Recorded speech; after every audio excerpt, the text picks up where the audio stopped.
Assalamualaikum warahmatullahi wabarakatuh. Sampurasun.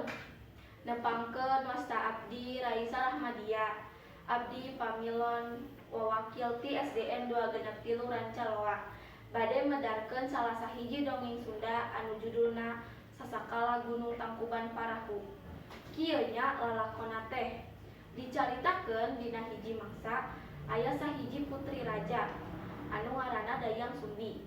Dayang Sumbi boga anak lalaki anu kasep ngaranna teh Sangkuriang. Sangkuriang karesepna ngaburu sasatoan anu sok dibaturan ku hiji anjing ngaranna teh Situmang. Situmang lain sawajarna anjing biasa. Nu sabenerna Situmang teh titisan dewa nu mangrupakeun bapana Sangkuriang. Dina hiji poe Sangkuriang jeung Tumang mangkat ka hiji leuweung. Harita Dayang Sumbi hayang pisan ngadahar ati mencek. Dayang Sumbi omat-omatan ka Sangkuriang. Saumpamana lamun can menang ati mencek ulah waka balik ka imah.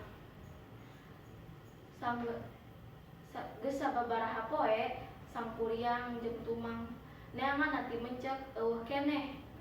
Geus pindah ti leuweung kahiji ka leuweung kadua, ti leuweung kadua pindah deui ka leuweung katilu, teu meunang keneh ati mencekna. Tuluy Sangkuriang jeung Tumang leureuh di handap tangkal kai. Tumang, kumaha ieu teh? Geus sabaraha poe urang di dieu teu meunang keneh ati mencekna. Padahal si emah hayang pisan ngadahar ati mencek. Kawas nu ngarti, si Tumang ngalendotan leungeun Sangkuriang jiga nu ngajak inggit deui. Tuluy Sangkuriang nuturkeun si Tumang, sajajalan manehna mikir.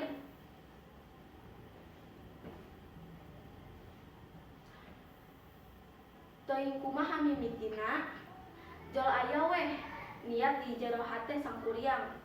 Si Tumang anu keur lempang di hareup ditumbak ku Sangkuriang pas pisan kanu beteungna. Nepikeun si Tumang paeh di dinya keneh. Tuluy si Tumang beteungna dibedel ku Sangkuriang, diala atina. Sanggeus kitu si Tumang dialungkeun kanu jukut. Pas balik Sangkuriang langsung ngadatangan indungna nu keur di dapur. Rek mere ati mencek anu tadi. Indungna bingungeun.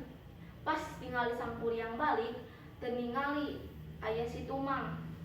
Akhirna Sangkuriang nyaritakeun kajadian eta ka indungna. Ngadenge carita eta, Dayang Sumbi atau indungna Sangkuriang reuaseun, teras ngambek ka cida. Teu sadar akhirna Dayang Sumbi nakol sirah Sangkuriang make sendok sangu anu keur dicekelna. Nepi ka baret Sangkuriang akhirna mangkat ngumbara ninggalkeun istana kerajaan. Dayang Sumbi nyesel ka anu tos dilakukeunana ka Sangkuriang. Dayang Sumbi teras ngadoa jeung tapa. Entos lami pisan Sangkuriang mangkat. Akhirna Sangkuriang mutuskeun rek balik deui ka istana. Di istana Sangkuriang ningali aya hiji awewe anu geulis ka cida, nu teu lain padahal mah indungna. Nu dipasihan rupa awet ngora ku para dewa.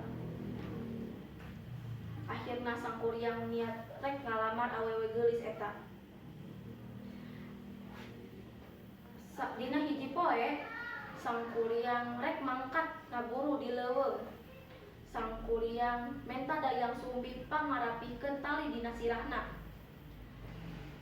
Dayang Sumbi reuaseun ningali aya urut baret dina sirah Sangkuriang nu rek jadi calon salakina.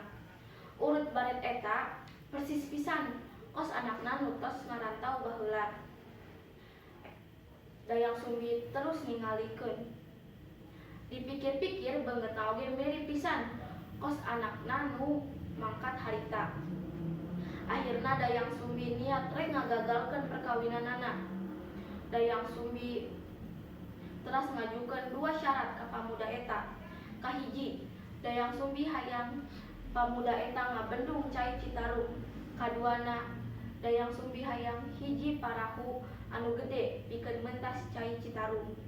Kadua syarat eta kudu tos dipigawe sarta acan panon poe mulai bijil. Dina peuting eta keneh sang kuryang mulai ngawitan ngalaksanakeun dua syarat eta. Sang kuryang ngawitan ngerahkeun makhluk-makhluk gaib pikeun ngabantuan ngawujudkeun dua syarat eta. Ningali pagawean sang kuryang nu ampir beres, Dayang Sumbi teras marentahkeun ka pasukanana ameh ngabentangkeun lawan sutra anu warna beureum ti belah wetan. Ngira panon poe mulai bijil, sang kuryang akhirna teu jadi neruskeun pagaweanana. Ngambek lantaran ngira teu bisa ngawujudkeun dua syarat pamenta Dayang Sumbi. Mangke kakuatanana sang kuryang ngabobol bendungan anu tos dijieunna. Teu lila jadi banjir gede, jeung sang kuryang najong sampan parahu anu tos dijieunna. Parahu eta ngalayang jauh ragrag dina hiji gunung nepi ka Nangku nu ayeuna katelah Gunung Tangkuban Parahu. Mung sakitu pedaran dongeng ti abdi, mugia aya mangpaatna. Hapunten bilih aya kalepatan. Wassalamualaikum warahmatullahi wabarakatuh.